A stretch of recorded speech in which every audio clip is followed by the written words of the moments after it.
One of the greatest figures in the history of Stoicism was Epictetus. He wrote in Greek, but lived in the Roman Empire centuries after the heyday of the early Stoics like Zeno and Chrysippus. He contributed to Stoicism one of its most important and enduring ideas, the idea that we each possess an indomitable will, in Greek prohairesis. Epictetus's ethics center on the idea that only the will is valuable and that all other things external to the will are valueless. But why should this be true? Surely it's right for me to value my health or my possessions, or at least my loved ones.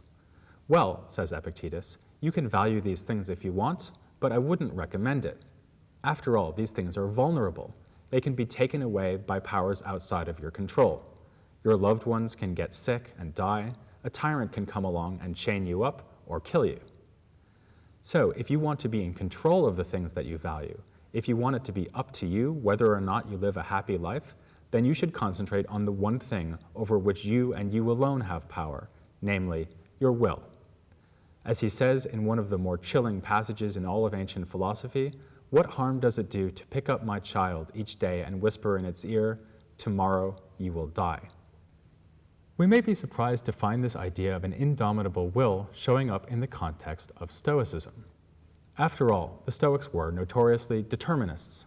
They believed that God providentially ordered the cosmos and that because of God initiating unstoppable causal chains, everything that happens in our world is inevitable. How is there room in a picture like this for free will? Well, Epictetus doesn't actually have very much to say about this topic of determinism. I suspect that he would have associated it more with physics and logic rather than ethics, which were his primary concern. But if pressed, I think he would say that for him the will is not really a matter of being able to choose between different, really live possibilities. Rather, the doctrine of the will is about what is mine. The reason I should not value the lives of my children or my own bodily health is that these things are not mine in the sense that they can always be taken away from me. Only my will is fully under my control.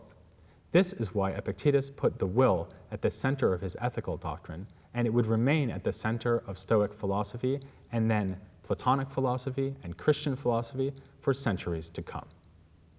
For more about Epictetus and the Stoics, please go to the History of Philosophy podcast website at www.historyofphilosophy.net.